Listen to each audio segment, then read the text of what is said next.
Usia boleh berhenti, amal jariah terus mengalir walau sudah mati.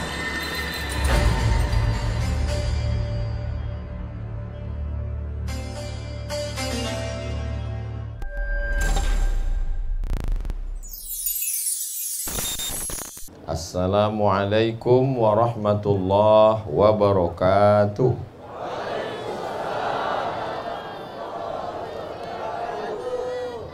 Memang cantik burung balam, terbang di tengah alam. Dari bunyi sambut salam, nampaknya jamaah belum makan malam. Betul katanya. Apa kabar semua muslimin muslimat? Alhamdulillahi rabbil alamin. Allahumma salli ala Sayyidina Muhammad wa ala ali Sayyidina Muhammad. YB Tuan Haji Ahmad Joni bin Haji Zawawi, Tuan Zul bin Haji Usuk, pegawai daerah Daro, Ustaz Anas bin Sarip, pegawai Ugama Islam daerah Daro. Seterusnya muslimin muslimat, mukminin mukminat, solihin solihat, semua yang hadir ini dimuliakan Allah Subhanahu wa taala. Amin ya rabbal alamin. Tajuk kita malam ini, tunjukkanku jalan yang lurus. Memang selama saya sampai di Daro ini jalannya pun lurus semua. Itulah yang selalu kita mintakan, ihdinas siratal mustaqim, bagi kami jalan yang lurus. Wa anna hadza sirati mustaqiman, jalanku ini kata Allah Ta'ala lurus. La tatabi'us subula, jangan kamu ikut jalan ke kiri, jalan ke kanan, jalan yang terpesongkan, jalan yang membelok. Ikutlah jalan yang lurus. Fatafarraqa bikum, kalau kamu ikut jalan yang tidak lurus, kamu akan berpecah belah. Alhamdulillah, malam ini kita boleh bersama dalam jalan yang lurus. La ilaha illallah Muhammadur Rasulullah sallallahu alaihi wasallam. Jalan yang mana itu? Siratal ladzina an'amta alaihim minan nabiyyin, jalan nabi-nabi. Wassiddiqin, jalan orang yang benar. Wasyuhada, jalan orang yang mati syahid. Wassalihin, jalan orang yang soleh. Bukan dua jalan. Jalan yang mana? Ghairil maghdubi alaihim waladhdallin. Ghairil maghdub, bukan jalan yang dimurkai. Waladhdallin, bukan pula jalan orang yang sesat. Kita sudah dipersaudarakan Allah Ta'ala dengan dua ikatan. Ikatan yang pertama, ikatan Melayu.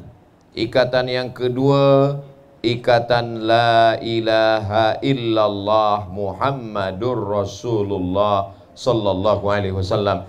Kalimatu haqqin alaiha, dengan ikatan itu kita hidup. Wa alaiha namutu, dengan itu kita mati. Wa biha nub'atsu, dengan itu kita akan dibangkitkan di padang mahsyar nanti insyaallah dalam keadaan wala tamutunna illa wa antum muslimun. Jangan mati melainkan dalam keadaan muslim. Amin ya rabbal alamin. Daro ni lama juga saya memikirkan nama kita ni di mana ni, Daro. Tapi setelah lama-lama saya pikir-pikir, Daro ni selalu saya sebut selepas sembahyang, maka saya sampai kemari. Allahumma antas salam wa minkas salam wa ilaika ya'udus salam fahayyina rabbana bis salam wa adkhilnal jannata Daro. Darussalam, masukkan kami ke dalam negeri Daro Assalam, negeri yang penuh dengan salam keselamatan.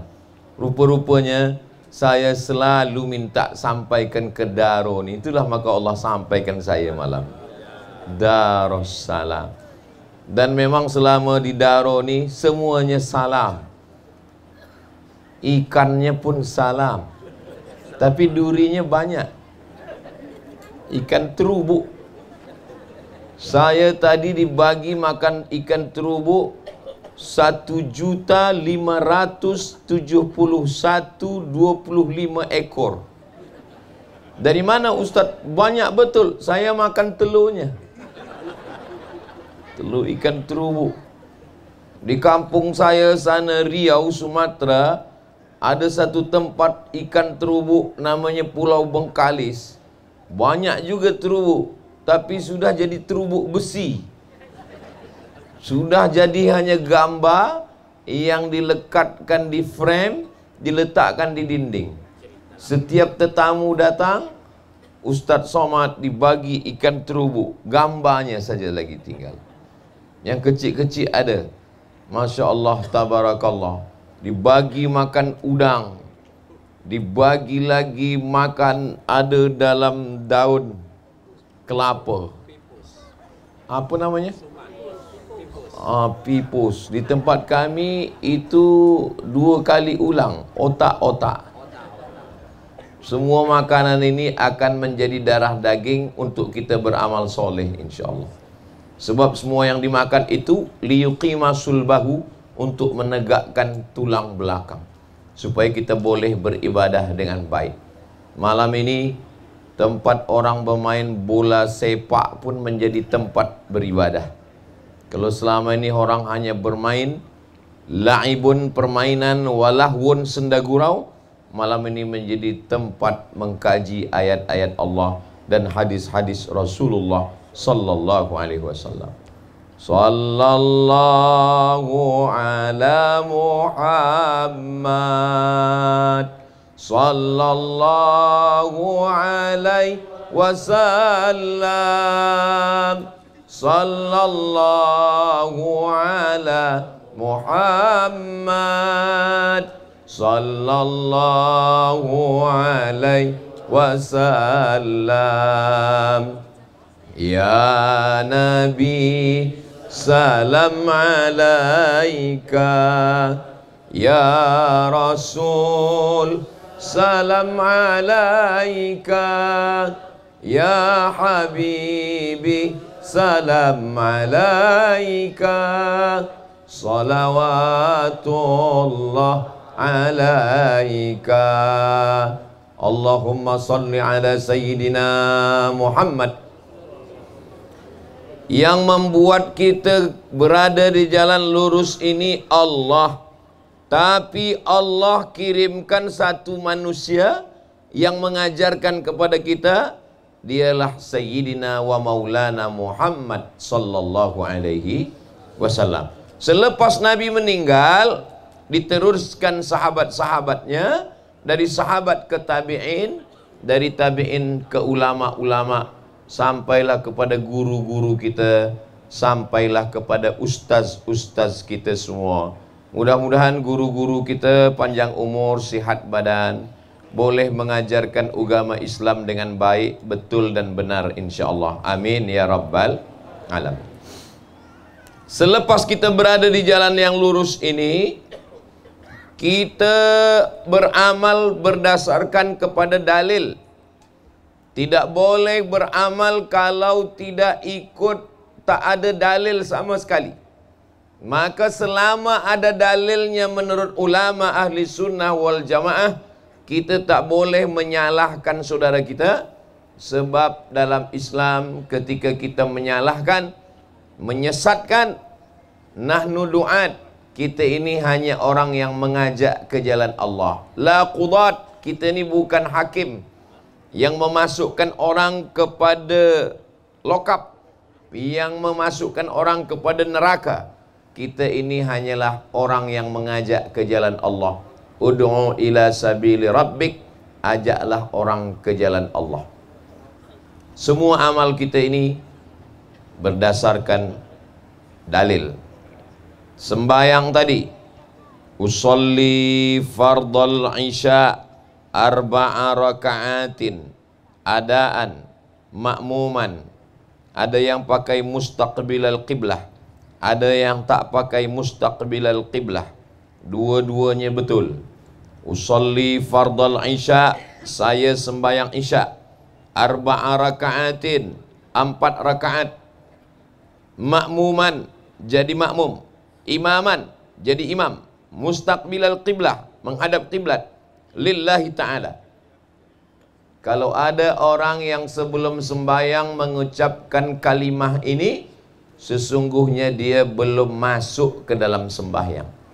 Karena sembahyang itu, solat itu, dari mula takbiratul ihram. Aqwalun, ucapan, wa af'alun, perbuatan, mufattatahatun bitakbir, dari takbir. Sembahyang itu bukan pada usolli. Salat itu dimulai daripada takbir. Allahu Akbar. Itulah salat. Sampai bila? Sampai salam. Assalamualaikum warahmatullah. Itulah sembahyang. Jadi kalau ada orang sebelum sembahyang mengatakan usolli fardal isya'i arba'a raka'atin adaan makmuman lillahi ta'ala, itu bukan sembahyang dan itu belum sembahyang. Jadi tidak boleh dihukumkan kepada sembahyang, sebab sembahyang itu mula daripada A, huruf alif. Dari mula A itulah dia baru masuk ke dalam sembahyang. Maka dalam mazhab Syafi'i, niatnya di dalam takbiratul ihram. Bila kita berniat di dalam takbiratul ihram, saya sembahyang isya fardu 4 rakaat menjadi makmum kerana Allah. Allahu Akbar.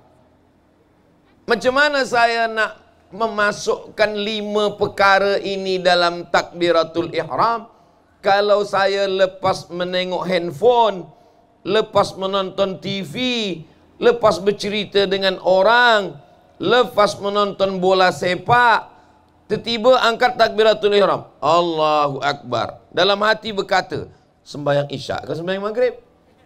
3 rakaat ke 2 rakaat? Jadi makmum ke jadi imam? Sembahyang jamak ke sembahyang qasar? Maka untuk menguatkan hati, itulah kenapa orang menguatkan hatinya dengan usolli. Saya ni sembahyang apa? Usolli fardal isya. Fardu ke sunat? Fardal isya. Sembahyang apa? Sembahyang isya. Berapa rakaat? 4 rakaatin. Ada apa qadha? Adaan. Makmum ke jadi imam? Makmuman. Guna usolli itu lidaf'il waswasah, untuk menolak waswasah. Jadi kita tak boleh menyalahkan orang yang sembahyang pakai usolli kerana dia ada dalil. Mana dalilnya? Dalilnya ketika Nabi bertanya kepada istrinya, adakah makanan pagi ini? Adakah sarapan pagi ini? Adakah breakfast pagi ini? Tak ada ya Rasulullah. Idzan ana shaim. Karena tak ada makanan, maka saya berpuasa. Nabi mengatakan di mulutnya, saya berpuasa. Itu menunjukkan boleh mengatakan niat di dalam mulut, saya berpuasa. Jadi kalau pukul 8, nanti tuan bertanya kepada istri, ada makanan? Tak ada. Izan ana shaim. Kalau begitu saya puasa. Tapi puasa sunat. Puasa fardu tak boleh. Tapi dengan syarat, dari semula azan subuh tadi sampai pukul 8 tu tak ada makan, tak ada minum. Ada juga orang dari sembahyang subuh sampai pukul 8 makan tak ada, minum tak ada, tapi dah 3 batang berasap. Tak boleh lagi. Dari sembahyang subuh dia tak ada makan, dia tak ada minum. Pukul 8 dia tanya istrinya, ada makanan? Tak ada. Ada minuman? Tak ada. Ini hari apa? Ini hari Isnin.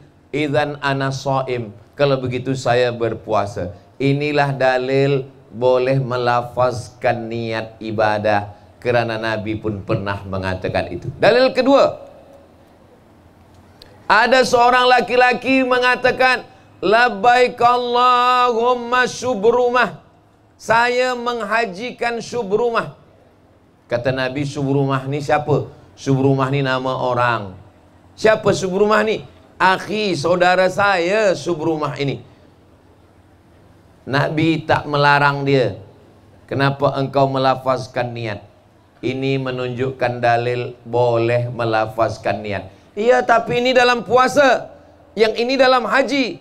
Itu namanya qiyas. Bagi sebagian ulama yang membolehkan qiyas dalam ibadah.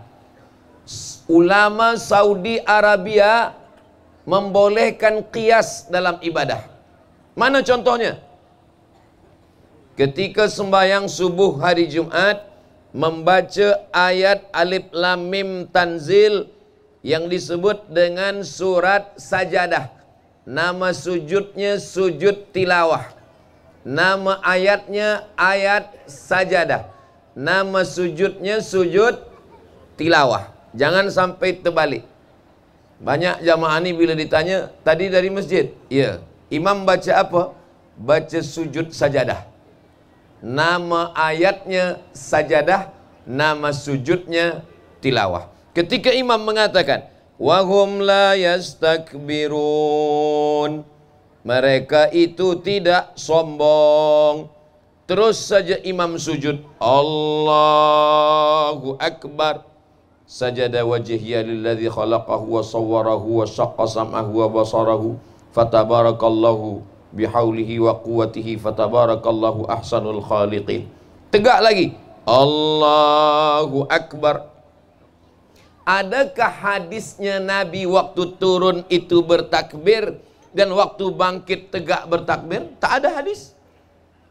Maka Syekh Albani mengatakan waktu turun itu tak ada takbir.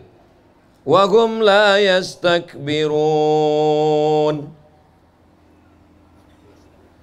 Turun tak ada takbir, bangkit pun tak ada takbir.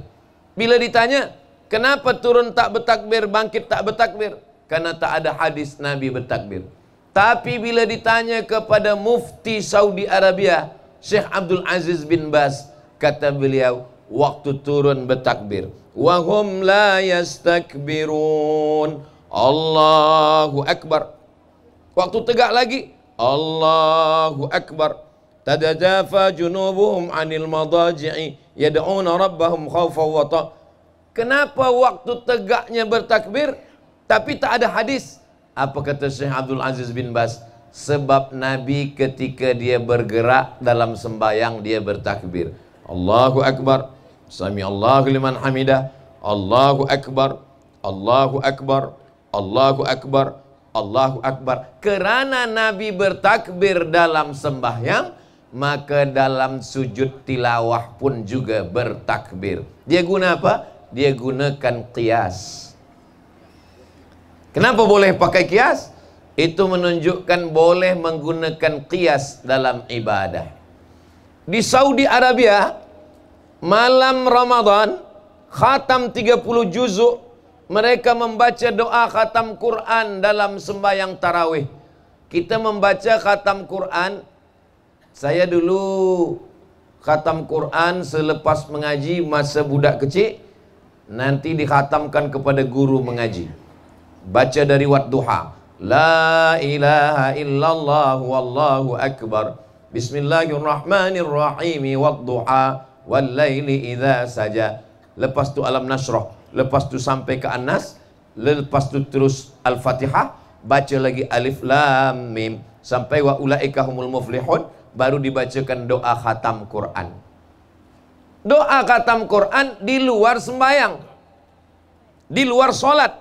Tapi di Saudi Arabia, di Masjidil Haram, doa khatam Quran dibaca dalam sembahyang. Dalam solat tarawih, tunjukkan mana hadisnya Nabi pernah membuat baca doa khatam Quran dalam sembahyang. Mana? Sahih Bukhari, Sahih Muslim, Sunan Abi Dawud, Sunan Nasa'i, Sunan Tirmizi, Sunan Ibni Majah, Musnad Ahmad bin Ambal, Sunan Ad-Darimi.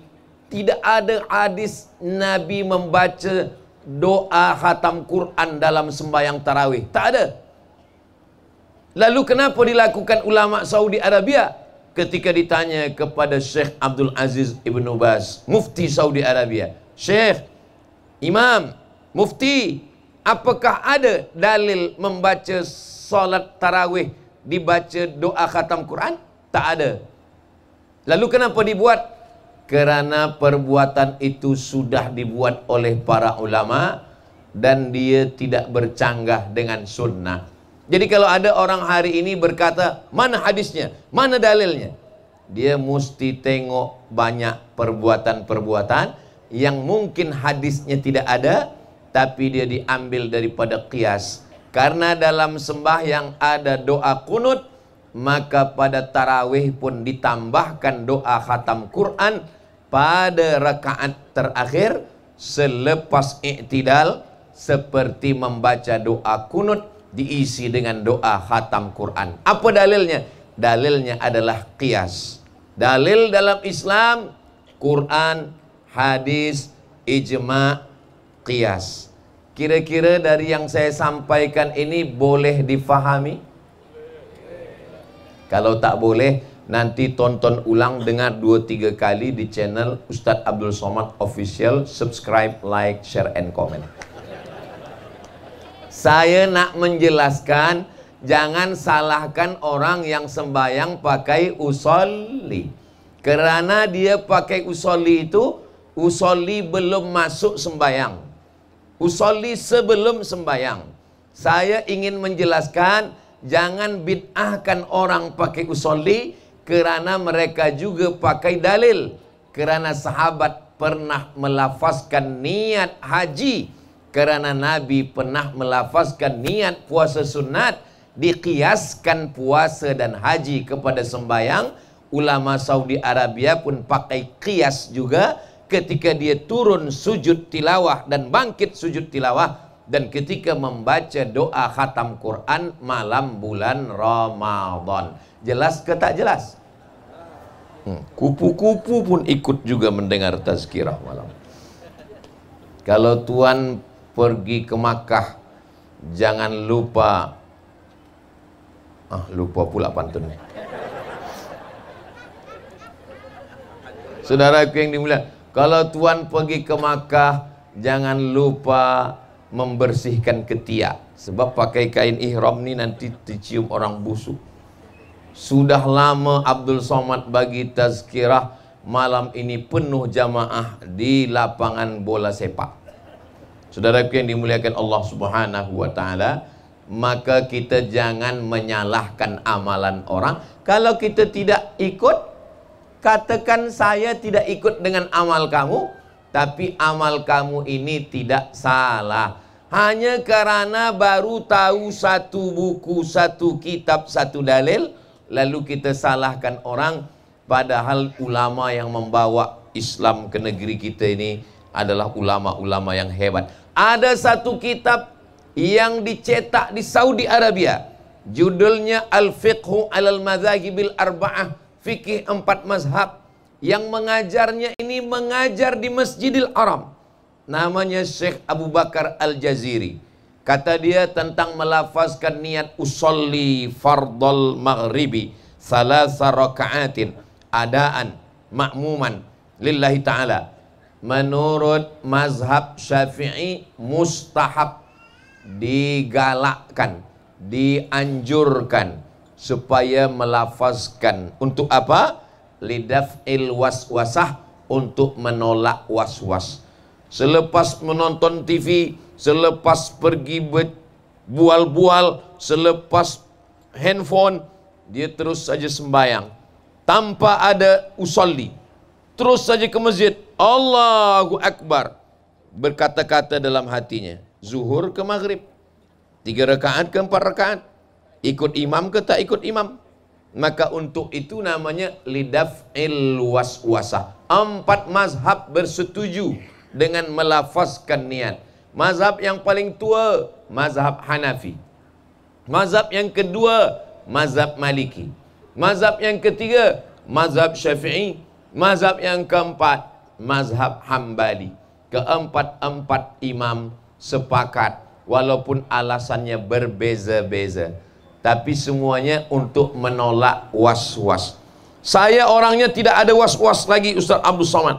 Saya tidak perlu guna usolli. Saya kalau nak sembahyang terus saja Allahu Akbar. Itu perbuatan kamu, tapi kamu tidak sama dengan orang lain. Kamu tak boleh salahkan orang lain. Dia gunakan usolli, dia sedang menghalau was-was dari hati dia. Kalaupun kita berbeza, jangan kita nak tunjukkan saya Ustaz Abdul Somad, hati saya tak was-was lagi, maka saya tak perlu guna usolli. Sebelah ni kawan saya guna usolli fardal maghribi.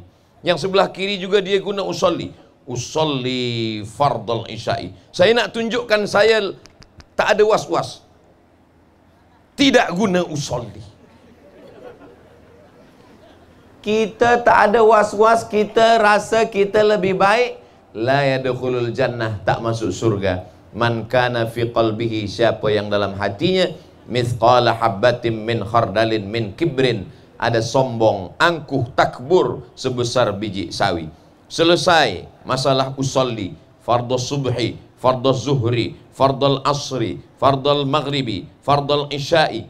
Sebab kalau masalah usolli ini kita berkelahi, sebab gara-gara usolli ini kita mengeluarkan saudara kita, kawan kita, keluarga kita, jiran kita dari jalan yang lurus, maka sesungguhnya ini adalah masalah khilafiyah. Itulah mengapa ulama mengatakan ini masalah khilafiyah. Bila kita menganggap meluruskan orang perkara usolli ini amal ibadah, padahal amal ibadah banyak lagi. Baca Quran ibadah, berzikir ibadah, sembahyang sunat ibadah, bersedekah ibadah, puasa sunat ibadah, pergi umrah ibadah, nasihat ibadah.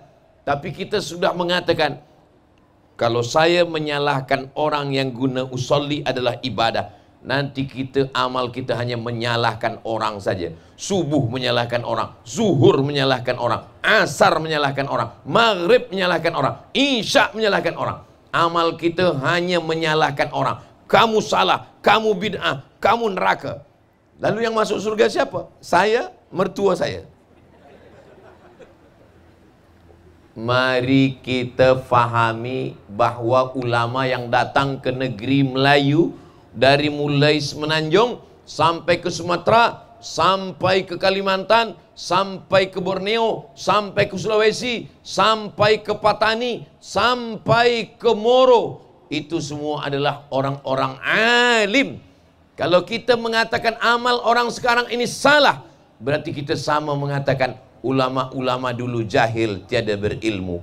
Padahal mereka yang datang dulu alim, faqih, hafiz. Ini tentang perkara yang pertama, masalah niat. Dan kita hampir semuanya kita niat. Puasa, nawaitu sauma ghadin an ada'i fardhi syahri Ramadan hadhihi sanati lillahi ta'ala. Sembayang, usolli fardal isya'i arba'a raka'atin adaan ma'muman lillahi ta'ala. Berzakat, saya serahkan zakat ini kepada amil zakat saya tahun ini lillahi ta'ala. Melaksanakan umrah, labbaik Allahumma umrah. Melaksanakan haji, labbaik Allahumma hajja. Mau menikah, do you marry me? Semua suami sayang ke istri dia, tapi istrinya tak percaya. Istri komplain, betulkah kamu menyayangi saya? Kata suaminya, saya sayang, semua saya bagi, kereta saya bagi, kebun saya bagi, duit saya bagi, semua saya bagi.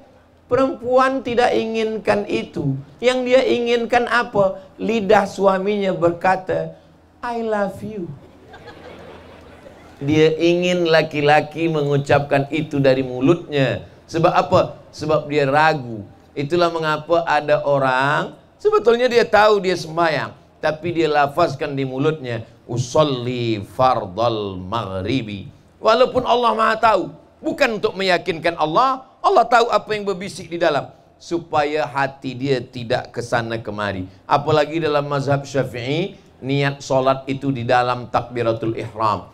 Agak berat bagi orang yang tak biasa, sebab niatnya dipakai dari A sampai bar, Allahu Akbar.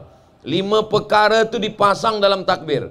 Sembahyang fardu, Isya, 4 rakaat, adaan, makmuman. 5 perkara ini dipasang dalam takbir. Itu maka budak-budak dulu di pondok masa mula-mula belajar niat beberapa kali takbir.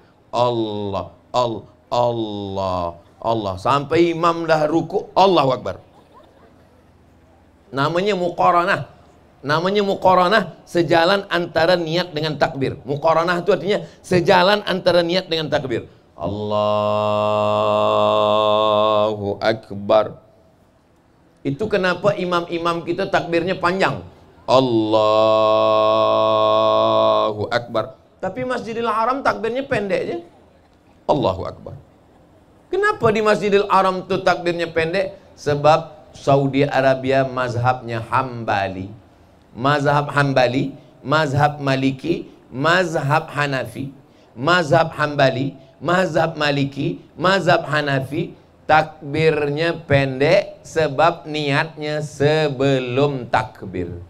Mereka niat sebelum takbir, apakah melafazkan atau tidak, tapi niatnya sebelum takbir. Itu maka takbirnya pendek. Allahu Akbar. Sedangkan kita mazhab Syafi'i, niatnya di dalam takbir. Makanya dia tanya, yang tak datang malam ni, cuba dia tanya, awak berniat dalam takbir ke atau sebelum takbir? Saya niat selepas takbir. Tak sah sembahyang. Dari main-main, dari pergi sana sini, dari berbual-bual, selepas tu pergi saja masuk sembahyang. Allahu Akbar. Sembahyang zuhur ke asar, asar aja lah. Tak sah sembahyang. Sebab hanya ada 2 mazhab, sebelum takbir atau di dalam takbir. Sedangkan kita mazhab Syafi'i di dalam takbir. Lalu kemudian yang satu membaca Allahu Akbar kabira walhamdulillahi katsira wa subhanallahi bukratan wa asila. Itu doa tidak pernah dibaca Nabi. Nabi selama sembahyang seumur hidup tak pernah membaca Allahu Akbar kabira walhamdulillahi katsira wa subhanallahi bukratan wa asila. Tunjukkan mana hadisnya Nabi pernah membaca doa itu. Tak ada. Tiba-tiba ada orang Melayu sembahyang Allahu Akbar kabira. Nabi tak pernah buat. Nabi memang tak pernah buat. Yang buat Allahu Akbar kabira itu sahabat Nabi di belakang. Lepas salam Nabi tanya, Assalamualaikum warahmatullah. Assalamualaikum warahmatullah.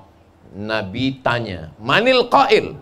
Siapa tadi yang membaca Allahu Akbar kabira? Saya tak pernah ajarkan Allahu Akbar kabira.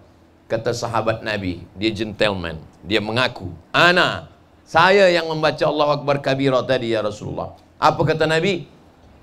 Futihat abwabus sama, terbuka pintu-pintu langit.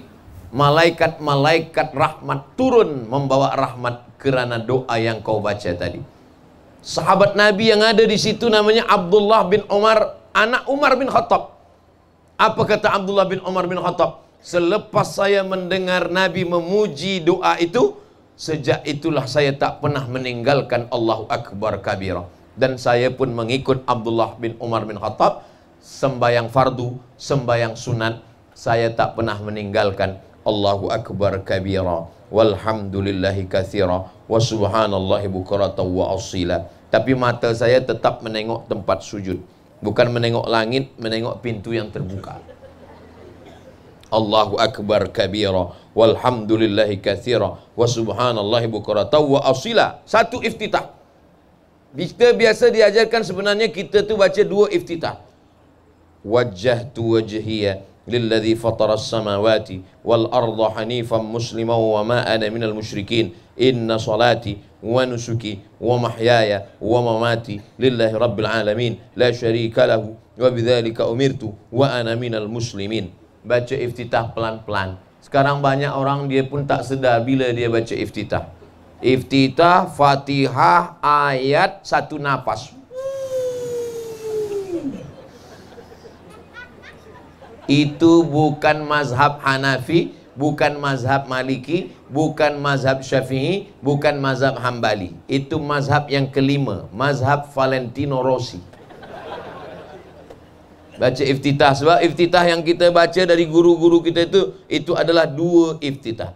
Selepas baca, tak boleh kita salahkan iftitah Allahu Akbar kabira. Tak boleh kita salahkan iftitah wajhatu wajhiyah. Sebab kalau ada orang yang mensyaratkan mesti dibuat Nabi, kalau tidak dibuat Nabi bid'ah. Allahu Akbar kabira tak pernah dibuat Nabi, tak pernah disuruh Nabi. Lalu siapa yang baca Allahu Akbar kabira? Sahabat Nabi. Namanya hadis takriri. Hadis ada 3. 1, perbuatan Nabi, namanya fi'li. Apa namanya?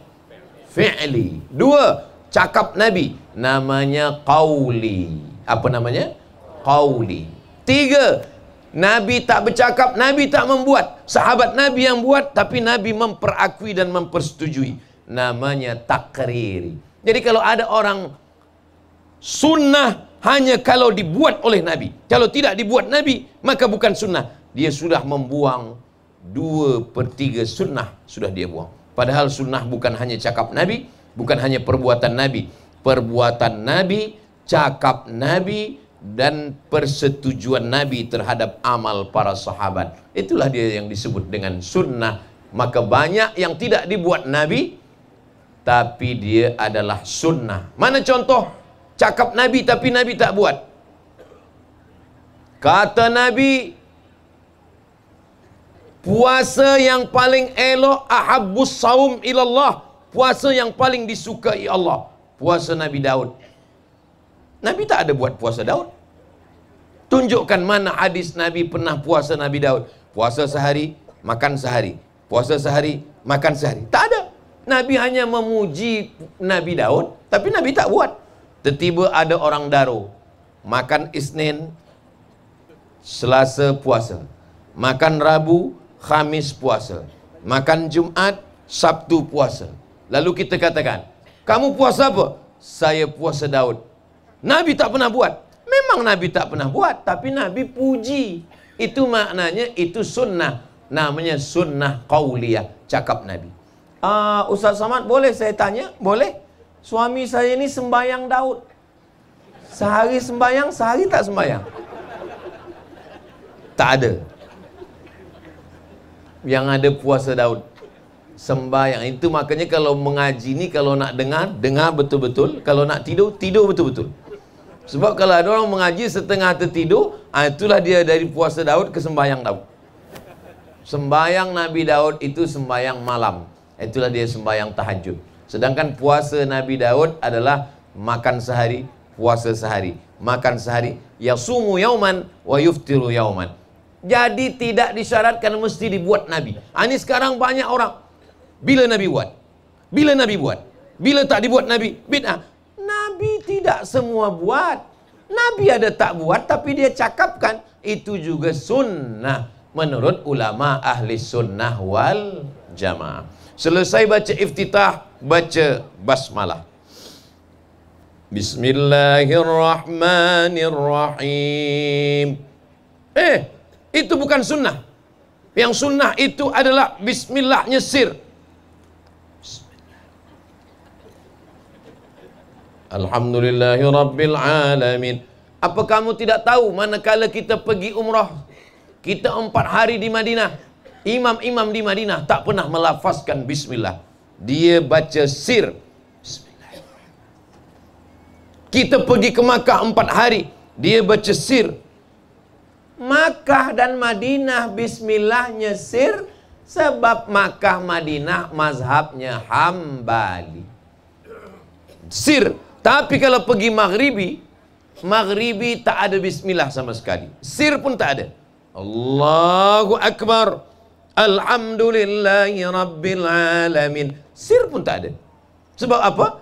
Sebab Maghribi mazhabnya Maliki. India macam mana?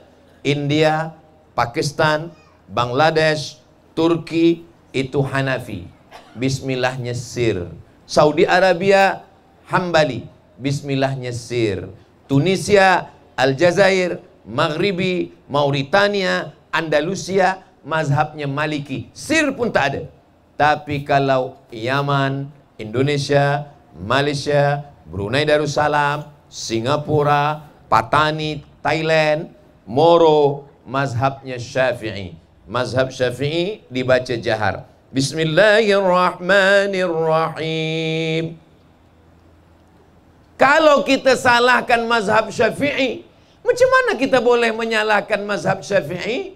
Sedangkan Nasirus Sunnah, penolong sunnah adalah Imam Syafi'i. Kita baca Sahih Al-Bukhari, kita tak faham Sahih Al-Bukhari. Macam mana kita tak faham Sahih Al-Bukhari? Kitab apa kita baca? Kita baca Fathul Bari. Fathul Bari disyarah oleh Imam Ibnu Hajar Al-Asqalani. Siapa nama lengkapnya? Ibnu Hajar Al-Asqalani Asy-Syafi'i, mazhabnya Syafi'i. Kita baca tafsir Quran. Tafsir Quran kita tak faham, kita baca tafsir Ad-Durrul Mansur fit Tafsir bil Ma'sur. Siapa yang menulisnya?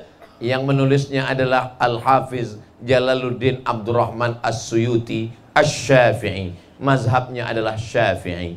Kita baca pula kitab Sahih Muslim, kita tak faham, kita baca syarah Sahih Muslim. Siapa yang mensyarahnya? Yang mensyarahnya adalah Imam An-Nawawi. Imam An-Nawawi nama lengkapnya Muhyiddin Abu Zakaria Yahya bin Syaraf An-Nawawi Asy-Syafi'i. Ulama-ulama ini bermazhab Syafi'i. Ulama dulu belajar di Mekah bertahun-tahun, 10 tahun, 20 tahun, balik bermazhab Syafi'i. Ini baru ke Makkah 4 hari umroh, itu pun 2 hari sembahyang di hotel. Balik sudah menyalahkan mazhab Syafi'i. Ini perbezaan mazhab. Dulu ulama 4 mazhab ada di Masjidil Haram. Cuba tengok gambar Masjidil Haram sebelum tahun 1924. Sebab tahun 1924 revolusi King Abdul Aziz. King Abdul Aziz mazhab dia Hambali. Sebelum mazhab Hambali, mazhab yang besar di Makkah adalah mazhab Syafi'i. Mazhab Syafi'i menggunakan basmalah, bismillahnya jahar. Jadi kalau ada saudara kita yang pakai guna bismillah jahar, Bismillahirrahmanirrahim, dia juga melaksanakan sunnah Nabi Muhammad sallallahu alaihi wasallam. Tapi saya pernah sembahyang Idul Fitri lepas, datang tetamu ke rumah. Saya sembahyang di rumah mertua saya. Ustaz Abdul Somad, ya, saya nak tanya ni mazhab apa Ustaz? Apa tu? Tadi imam kami sembahyang, Allahu Akbar, Allahu Akbar, Allahu Akbar, Allahu Akbar. Terus Bismillahirrahmanirrahim, Qul huwallahu ahad. Tak ada baca Fatihah, tak ada. Itu imam lupa. Sebab mungkin dia baru pertama kali jadi imam, terus saja imam Aidil Fitri, lupa membaca Al-Fatihah sebab takbirnya 5 kali, sebab takbir 7 kali. Itu dia salah. La salata, tidak sah liman lam yaqra' bi Fatihatil Kitab, sesiapa yang tidak membaca Al-Fatihah. Lalu kemudian dalam solat, selepas solat orang mengucapkan salam, Assalamualaikum warahmatullah, Assalamualaikum warahmatullah. Selepas salam ada orang yang bersalaman sebelah, Assalamualaikum warahmatullah, Assalamualaikum warahmatullah. Lalu dia pun bersalam sebelah, lalu dia pun bersalam ke sebelah. Kata Nabi, idzal taqal muslimani, kalau ada 2 orang Islam berjumpa, yaltaqiyani, dia berjumpa, wa yatasafahani, dia bersalaman, illa ghufira lahuma, diampunkan Allah dosa-dosa mereka berdua. Orang yang bersalaman itu diampunkan dosa. Itulah kenapa selepas sembahyang dia bersalaman, sebab ada hadis. Tapi hadisnya tak ada menyebut selepas sembahyang. Memang hadisnya hadisnya umum, tak ada menyebut selepas sembahyang.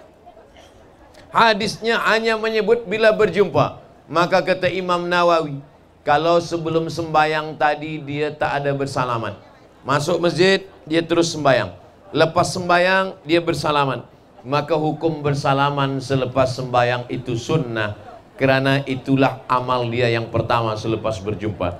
Tapi kalau sebelum tadi dia sudah bersalaman, masuk ke dalam masjid, dia jumpa orang, dia bersalaman, Dia salam tuan imam, dia salam tuan khatib, dia salam tuan Bilal. Selepas sembayang dia berjumpa lagi, selepas sembayang dia bersalam lagi, maka salamnya itu mubah. Jadi hukum bersalaman selepas sembayang tidak ada yang mengatakan bid'ah, tidak ada yang mengatakan haram, tidak ada yang mengatakan mungkar. Hukum bersalaman ini adalah kalau sebelum sembayang dia tak ada salam, selepas sembayang baru bersalam, namanya sunnah. Kalau sebelum sembayang dia sudah bersalam, selepas sembayang dia bersalaman lagi, maka perbuatannya ini adalah mubah. Begitu kata Imam An-Nawawi, imam yang alim, yang faqih, yang mengerti dalam mazhab Syafi'i.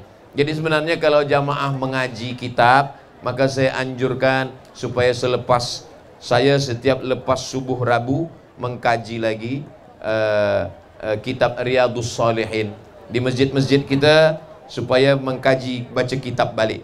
Itu yang menguatkan ahli sunnah wal jamaah ni. Sebab kalau hanya setakat tazkirah ceramah saja, orang lupa mana suara orang yang paling kuat, mana video yang paling elok, mana yang paling ramai. Itulah yang akan diikut orang. Tapi kalau kita mengaji betul-betul, insya Allah orang akan lurus, akan benar pemahamannya. Lalu kemudian selepas salam, orang membaca istighfar dengan suara yang kuat. Astaghfirullahalazim, astaghfirullahalazim, astaghfirullahalazim alladzi la ilaha illa huwal hayyul qayyum wa atubu ilaih. Selepas itu dia baca la ilaha illallah wahdahu la syarikalah, lahul mulku wa lahul hamdu yuhyi wa yumit wa huwa ala kulli syai'in qadir. Selepas itu baru dia baca Allahumma antas salam wa minkas salam wa ilaika ya'udus salam.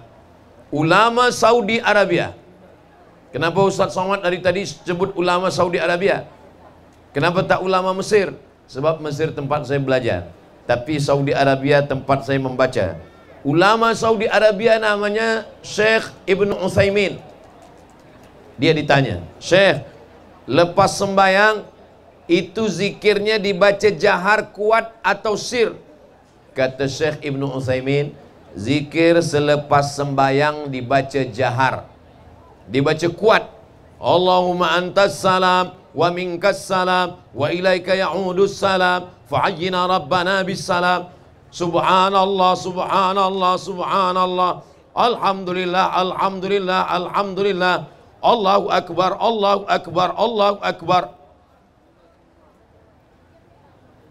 Syekh Ibn Utsaimin, ulama Saudi Arabia, menjawab, boleh baca kitab Babul Liqa Al-Maftuh. Apa kata beliau? Zikir selepas sembayang dibaca jahar. Jadi kalau ada kita tengok orang selepas sembayang baca jahar, tadi saya sembayang, selepas sembayang itu saya nak mendengarkan imam. Tadi di tempat saya sampai, Ustaz sembayang di sini sebelah tu, sebab saya musafir, kami jamak qasar di rumah.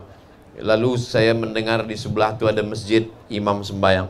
Saya nak mendengar, ini di Daro ni imam kalau lepas sembayang ni zikirnya jahar apa sir? Saya nak dengar. Tiba-tiba datang panggilan, Ustaz makan, tak jadi saya dengar. Saya nak dengar di Daro ni baca zikir selepas sembayang ni jahar apa sir? Maka menurut hadis, ketika Syekh Ibn Utsaimin ditanya, Syekh, selepas sembayang zikirnya jahar apa sir? Jahar. Mana dalilnya? Hadis riwayat Abdullah bin Abbas. Abdullah bin Abbas budak kecil. Nabi meninggal umur dia 15 tahun. Dia kecil di luar masjid bermain-main. Kata dia, saya tahu mereka lepas sembayang kerana saya mendengar suara takbir dari luar masjid. Masa itu belum ada lagi mic. Sekarang suara saya kuat. Allahu Akbar, Allahu Akbar, Allahu Akbar. Masa itu Abdullah bin Abbas di luar masjid mendengar suara takbir, tak ada mic. Macam mana bunyi suaranya? Allahu Akbar, Allahu Akbar. Bukan. Zikir selepas sembayang dibaca jahar. Makanya kalau ada orang hari ini yang menyalahkan zikir jahar, jangan zikir jahar. Padahal zikir jahar itu sunnah. Zikir jahar bukan bid'ah. Zikir jahar sunnah mengikut hadis Nabi. Riwayat siapa? Riwayat Abdullah bin Abbas. Apa kata ulama Saudi Arabia? Zikir jahar sunnah. Maka kalau saya jadi imam, zikir saya jaharkan. Alhamdulillah. Apa tujuan zikir jahar? Zikir jahar tujuannya menghalau setan. Setan yang berbisik-bisik itu dihalau dengan zikir jahar. Makanya kalau ada yang berbisik-bisik di sebelah kita, mana tahu ada yang berbisik, Allahu Akbar, Allahu Akbar. Makanya dulu orang bertahlil dengan jahar. Afdalu dzikri fa'lam annahu la ilaha illallah. Kalau ada orang yang diganggu setan, dia diganggu setan, diganggu jin kafir, itu cara menghalaunya dengan zikir jahar. Ruqyah itu baca ayat ruqyah tak boleh pelan. Baca ayat ruqyah kuat. Allahu la ilaha illa huwal hayyul qayyum la ta'khudhuhu sinatun wa la naum. Allahu akbar. Ukhruj ya adu Allah. Gitu. Mana pernah ada orang baca ruqyah? Allahu la ilaha. Apa kata setan? Serius ni kata setan. Jahar. Zikir jahar gunanya untuk menghalau setan. Zikir jahar gunanya untuk apa? Zikir jahar gunanya untuk mengajar makmum. Sebab bila saya jadi imam, ada makmum di belakang saya budak kecil, ada makmum di belakang saya mu'allab baru masuk Islam, ada makmum di belakang saya orang baru tobat yang tak tahu apa zikir lepas sembahyang. Saya tahu zikir-zikir ini bukan kerana saya baca kitab, tapi kerana imam. Zikir yang pokok, yang dasar utama. Astaghfirullah, la ilaha illallah la syarikalah, Allahumma antas salam, subhanallah, alhamdulillah, Allahu akbar, afdalu dzikri fa'lam annahu la ilaha illallah. 7 zikir utama ini itu dibaca selepas sembahyang. Kita tahu bukan kerana kita baca kitab, tapi kerana imam yang membaca tiap sembahyang. Lepas subuh baca jahar, lepas zuhur baca zahar, lepas asar baca jahar, lepas maghrib baca jahar, lepas isya baca jahar. Anak kita balik dari surau, kita tanya, apa bacaan imam tadi nak? Imam tadi baca Allahumma antas salam. Tapi kalau dia tak dengar macam mana? Anak kita balik, kita tanya, apa imam baca tadi nak? Sebab dia tak dengar. Jadi sebenarnya bila kita baca jahar, itu untuk mengajar anak-anak kita. Jahar zikir adalah sunnah Nabi Muhammad sallallahu alaihi wasallam. Selepas zikir, imam pun membaca doa. Biasanya imam baca doa selamat. Saya hafaz doa selamat yang 10 itu, tidak pernah menengok surah, tidak pernah menengok kertas. Saya hafaz karena imam selalu baca. Allahumma inna nas'aluka salamatan fid din, wa afiatan fil jasad, wa ziyadatan fil ilmi, wa barakatan fil rizqi, wa taubatan qabla al maut, wa rahmatan indal maut, wa maghfiratan ba'dal maut. Allahumma hawwin alaina fi sakaratil maut, wan najata minan nar, wal afwa indal hisab. Jangan lupa doa untuk kedua orang tua. Rabbi firli wali walidayya warhamhuma kama rabbayani shaghira. Jangan lupa doa untuk anak. Rabbi habli minas solihin. Tutup dengan doa dunia akhirat. Rabbana atina fid dunya hasanah wa fil akhirati hasanah wa qina azabannar. Apa hukum berdoa selepas sembahyang ini?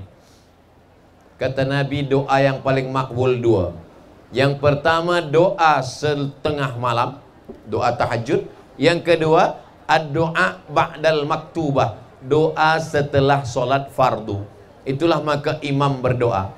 Imam berdoa selepas solat fardu sunnah, karena Nabi mengatakan doa yang afdal adalah selepas solat fardu. Lalu kenapa makmum mengaminkan? Makmum mengaminkan pun sunnah, karena Nabi mengatakan ad-da'i, orang yang berdoa, wal mu'ammin, dan orang yang mengaminkan, fil ajri sawa. Nabi berkata, ad-da'i, orang yang berdoa, wal mu'ammin, dan orang yang mengaminkan, fil ajri sawa, balasan pahalanya sama. Maka ketika imam baca doa, saya mengaminkan di belakang. Allahumma inna nas'aluka salamatan fid din. Amin. Imam baca doa, tapi pahala sama dengan saya yang mengaminkan. Saya hanya tinggal cakapkan amin, amin. Pernahkah Nabi mengaminkan? Ya, Nabi ada mengaminkan. Nabi mengaminkan 3 kali. Amin, amin, amin. Selepas Nabi baca amin 3 kali, sahabat bertanya, kenapa engkau baca amin 3 kali ya Rasulullah? Kata Nabi SAW, tadi malaikat Jibril datang. Jibril mengatakan, bu'dan liman adraka Ramadan falam yughfarlah. Celaka orang yang jumpa Ramadan tapi dosanya tak diampunkan. Amin. Bu'dan liman dzukirta walam yusalli alaika. Celaka orang yang disebut nama Nabi Muhammad tapi dia tak berselawat. Amin. Bu'dan liman adraka walidahul kibara ahaduhuma aw kilahuma falam yudkhilahul jannah. Celaka orang yang jumpa dengan orang tuanya tapi dia tak masuk surga karena tak berbakti kepada orang tua. Amin. Yang berdoa Jibril, yang mengaminkan Nabi Muhammad sallallahu alaihi wasallam. Jadi doa bersama ini ada hadisnya. Doa bersama adalah sunnah. Jangan tinggalkan zikir jahar, jangan tinggalkan doa bersama. Jangan bid'ahkan orang yang zikir jahar, jangan bid'ahkan orang yang doa bersama, karena amalan mereka bukan bid'ah, amalan mereka adalah sunnah. Orang yang menuduh bid'ah ini adalah untuk memecah belah umat. Dulu orang mengeluarkan dari hutan, memasukkan ke dalam masjid. Sekarang orang mengeluarkan orang yang ada dalam masjid, dibalikkan lagi ke hutan. Ini bukan dakwah. Dakwah adalah orang yang belum mengenal Allah, kita kenalkan kepada Allah. Tadi saya mula tazkirah ni pukul 9.30. Sekarang sudah pukul berapa sekarang?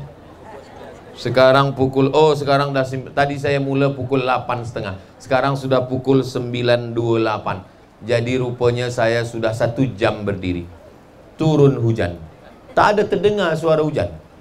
Taunya hujan ni kena payung nampak. Masya Allah, tabarakallah. Saya di mana-mana tazkirah 1 jam. Hari ini kerana hujan saya buat tazkirahnya 2 jam. Masih sanggup? Masih kuat? Kesian jamaah kena hujan. Mudah-mudahan sihat semua insya-Allah.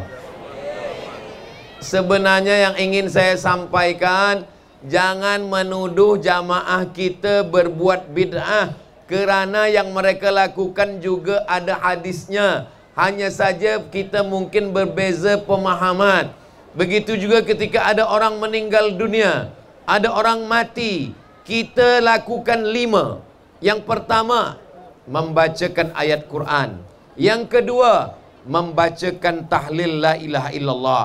Yang ketiga, membagi makan sedekah. Yang keempat, memberikan nasihat sabar. Yang kelima, menjenguk, melawat, memberikan takziah. Kelima-limanya ini adalah sunnah. Kita bahaskan satu-satu. Yang pertama, membacakan ayat Quran. Membacakan ayat Quran untuk orang mati. Hadisnya disampaikan oleh Ibnu Qayyim Al-Jauziyah. Hadis ada dalam kitab hadis. Kenapa Ustaz ambil dari Ibnu Qayyim Al-Jauziyah? Karena Ibnu Qayyim Al-Jauziyah murid Ibnu Taimiyah. Ibnu Taimiyah mengatakan bacaan Quran untuk orang mati sampai.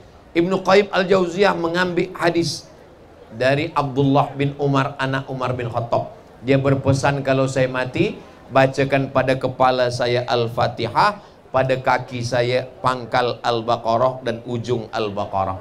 Itulah diantara dalil membacakan Quran untuk orang meninggal dunia. Maka siapapun yang meninggal, saya bacakan Al-Fatihah, saya bacakan pangkal dan ujung Al-Baqarah. Bagaimana dengan mazhab Syafi'i? Kata Imam Syafi'i dalam kitab Riyadhus Shalihin min kalami Sayyidil Mursalin, fa in khatimul Qur'ana kullahu kana hasanan. Seelok-eloknya mereka khatamkan Al-Quran. Itulah pesan Imam Syafi'i. Makanya kalau ada di antara kita yang mati meninggal dunia, dibagi Quran 30 juzuk, ada anak menantu cucu 1 juzuk, 1 juzuk, 1 juzuk, nanti dikhatamkan bersama, sampaikan hadiah pahalanya. Itulah maka kita kumpul di rumah orang meninggal, membaca surah Yasin, karena Yasin adalah Al-Quran. Tak sanggup baca surah Yasin, baca Qul Huwallah 3 kali, Al-Falaq sekali, An-Nas sekali, Al-Fatihah sekali, pangkal Al-Baqarah, ayat kursi, ujung Al-Baqarah. Itu juga sampai. Sependek-pendeknya ila arwahi abaina wa ummahatina, kepada almarhum almarhumah. Al-Fatihah. Itu sudah sependek-pendeknya. Tapi kalau sanggup, bacakan sehatam Quran. Bacaan Quran sampai. Yang kedua, tahlil. La ilaha illallah. Sampaikanlah tahlil kami ini kepada almarhum almarhumah ila arwahi abaina wa ummahatina. Nabi mengambil pelepah kurma. Pelepah kurma Nabi belah, fasyaqahu nisfain. Nabi cucukkan ke kubur. Apa kata Nabi? La'allallaha an yukhaffifa 'adzabahuma ma lam yaibasa. Selama pelepah kurma ini masih basah, maka orang yang mati itu ringan azab kubur. Kata Imam Nawawi, pelepah kurma bertasbih. Tasbihnya sampai untuk orang meninggal dunia. Itulah kenapa kita bertasbih, bertahmid, bertakbir, bersolawat, dan kemudian bertahlil. Maka waktu doa kita katakan, ya Allah sampaikanlah tasbih kami, tahmid kami, takbir kami, tahlil kami kepada almarhum almarhumah. Dalilnya juga adalah hadis Nabi Muhammad sallallahu alaihi wasallam. Bacaan Quran sampai, tahlil sampai. Yang ketiga, makan.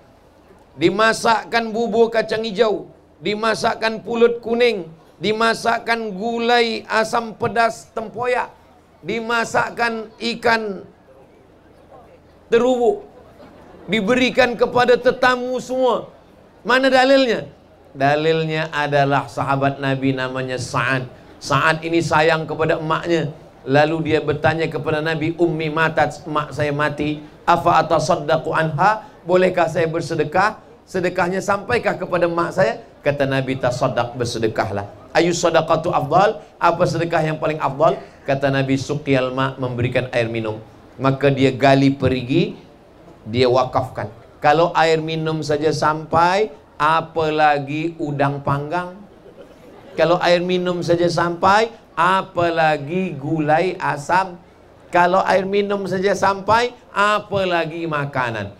Bagi tetamu yang takut makan harta belum berbagi, bagi tetamu yang takut, maka sahibul bait bagilah sepatah dua patah kata kepada hadirin hadirat yang takziah malam ini. Jangan takut, ini bukan harta warisan, ini adalah sedekah saya dari anaknya yang kaya. Apa kamu tak tahu semua? Ini sedekah. Sampaikan supaya tetamu jangan takut. Sebab banyak juga tamu ni yang tak nak makan. Tuan Haji tak makan, saya takut. Jadi macam mana? Saya nak bawa balik. Rupanya dia takut makan di situ sebab bini dia menunggu di rumah. Nah, jadi sebenarnya kalau kita jelaskan, yang tak boleh itu adalah sampai sahibul musibah, yang kena musibah ini. Sudahlah anak dia mati, laki dia mati, menantu dia mati, lepas tu dia berhutang pula. Tapi kalau dia mampu, dia bersedekah, maka boleh. Ini tentang masalah. Lalu kenapa 7 hari? Yang 7 hari dia buat 7 malam tu siapa membuat? Ini adalah tradisi orang tak Islam. Yang membuat 7 hari 7 malam itu adalah tabi'in. Nabi, yang jumpa dengan Nabi, sahabat. Yang jumpa dengan sahabat, tabi'in. Dia jumpa dengan sahabat, namanya Imam Atha. Kata Imam Atha, orang yang meninggal itu diuji di kuburnya 7 hari 7 malam. Maka untuk meringankannya, dianjurkan kepada keluarganya bersedekah selama 7 hari 7 malam. Itulah maka orang Islam bersedekah 7 hari 7 malam, bukan ikut tradisi orang tak Islam. Sebab itu adalah tradisi yang dibuat oleh tabi'in salaf. Siapa yang nak buat sila, siapa yang tak nak buat jangan salahkan orang lain. Sebab kalau dia katakan kau buat sedekah 7 malam ini bid'ah, berarti dia sudah memasukkan golongan salaf ke dalam neraka. Sebab Imam Atha melakukan itu. Bagi yang mampu sila buat, yang tak mampu jangan buat. Ustaz Abu Somad macam mana? Mak saya meninggal 2019, 11 hari bulan Mac 2019. 2020, 21, 22, 23, 24, 25. Sudah 6 tahun. Setiap bulan kami bagi 300 bungkus. 300 bungkus untuk fakir miskin. Isinya beras 10 kilo, minyak 1 kilo, ikan, gula, kopi, teh, bungkus bagi ke fakir miskin. Sudah 6 tahun tak buat. Jadi sesiapa yang tak nak buat 6 hari, 7 hari, buatlah 6 tahun. 6 hari ni bid'ah, 7 hari ni bid'ah. Kalau 6 tahun, tak bid'ah, buat 6 tahun. Tak usah pakai 40 hari, tak usah pakai 100 hari, tak usah pakai 1000 hari. Sesungguhnya kita disuruh bersedekah tiap-tiap hari. Kita yang bersedekah pahalanya sampai ke kita, sampai saudara kita. Bacaan Quran sampai, tahlil sampai, sedekah sampai. Yang keempat, dalam program tahlil itu ada tazkirah untuk mengingatkan orang. Boleh kita buat watawasau bil haq watawasau bisra. Wahai orang yang meninggal dunia, jangan kamu menangis saja. Sebab istri dia dah 3 hari 3 malam menangis, bengkak matanya. Jangan menangis, bersabarlah. Rupa-rupanya selepas tazkirah ditanya, kenapa awak menangis? Sedih ke suami meninggal? Bukan ustaz. Kenapa? Warisannya sikit betul. Maka dia mesti bagikan kesabaran. Yang kelima, bacaan Quran sampai, tahlil sampai, sedekah makan sampai, nasihat sampai. Yang kelima, menyambung tali silaturahim. Man ahabba ayyusatalahu fi rizqihi, siapa yang mau lapang rezekinya, wa yunsa'alahu fi azarihi, mau panjang umurnya, hendaklah dia menyambung tali silaturahim, maka insyaallah sampai semuanya. Jangan membid'ahkan orang dalam perkara tahlil, jangan membid'ahkan pada perkara usolli, jangan menyalahkan pada perkara bismillah jahar, jangan membid'ahkan pada perkara zikir selepas sembahyang, jangan membid'ahkan pada perkara. Yang kita perlu dakwahkan sekarang orang yang tak sembahyang. Betul? Yang perlu kita heboh ributkan sekarang orang yang sudah meninggalkan agama Allah. Manusia ni ada 10. Yang sembahyang ke masjid tinggal 5. Yang 3 ni pun entah sembahyang tak tidak, tinggallah 2. Yang 2 ni pun berkelahi antara usolli tak usolli, antara kunut tak kunut, antara basmilah jahar dengan sir, antara berdoa dengan tak berdoa. Apa kata setan? Alhamdulillah. Takkan setan kata alhamdulillah. Jamaah di kampung tu ada 10, yang sembahyang 5, yang 3 kadang-kadang sembahyang, kadang tidak. Yang 2 inilah yang ke masjid, yang 2 ni pula berkelahi antara kunut dengan tak kunut. Mazhab Syafi'i berkunut, Allahumma hdina fi man hadait. Mazhab Maliki berkunut, kunutnya sebelum rukuk. Saya tinggal di negeri mazhab Maliki 2 tahun. Kunutnya sebelum rukuk. Walam yakul lahu kufuwan ahad. Kunutnya tak berbunyi. Selepas kunut baru rukuk. Allahu Akbar. Mazhab paling tua Hanafi, nomor 2 Maliki, nomor 3 Syafi'i, nomor 4 Hambali. Yang paling tua Hanafi, paling kecil Hambali. Maliki, Hambali tak ada kunut. Kenapa Makkah Madinah tak ada kunut? Sebab Saudi Arabia mazhabnya Hambali, sedangkan Maliki dengan Syafi'i berkunut. Syafi'i, Maliki berkunut. Syafi'i kunutnya selepas ruku', Maliki kunutnya sebelum ruku'. Semuanya ahlus sunnah wal jamaah. Jangan salahkan.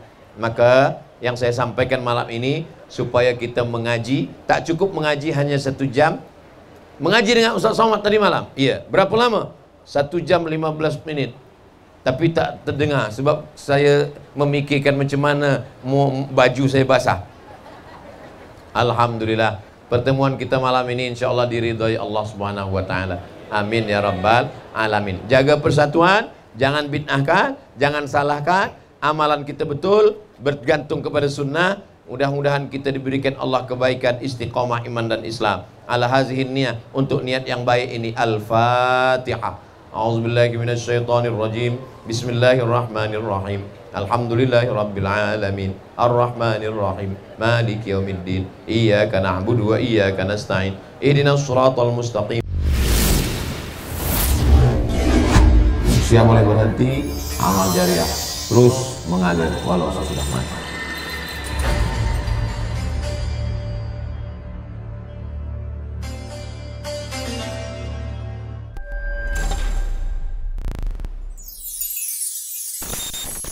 Hadiahkan untuk almarhumah ibu, almarhum ayah. Kita dapat, orang tua pun dapat. Assalamualaikum warahmatullahi wabarakatuh. Bapak, ibu, abang, kakak, adik, sahabat jamaah dimanapun berada, Ma'akalta fa'afnaita, makanan yang dimakan berubah menjadi kolesterol, diabetes, jantung, gula, dan lain sebagainya. Wa ma labista fa'ablaita, yang dibelikan ke pakaian, busuk, lapu, ketinggalan zaman. Wa ma tasaddaqta fa'amdaita, yang diwakafkan, disedekahkan, itulah yang akan kekal abadi. Rumah besar hanya menjadi kenangan, lapuk, berlumut, tumbang, tinggal. Ada kelas yang dipakai para penghafal Quran, itulah yang kekal abadi, mengalir pahalanya untuk kita. Hadiahkan untuk almarhumah ibu, almarhum ayah, kita dapat, orang tua pun dapat. Satu lantainya 4 kelas, totalnya 16 kelas, tempat santri belajar. Yang sekarang santri belajar di asrama. Asrama bisa dibuat kelas, tapi nanti pindahkan ke kelas semua. Mari kita support pembangunan, kirimkan semen, batu bata, kerikil, pasir, besi, dan lainnya melalui rekening BSI 767 7777 227. Sekali lagi 767 7777 227 atas nama Yayasan Pendidikan Hajah Rohana. Konfirmasinya jangan lupa ke nomor berikut 0811 6650 026. Sekali lagi 0811 6650 026. Berkah selalu, barakallahu fikum. Wassalamualaikum warahmatullahi wabarakatuh.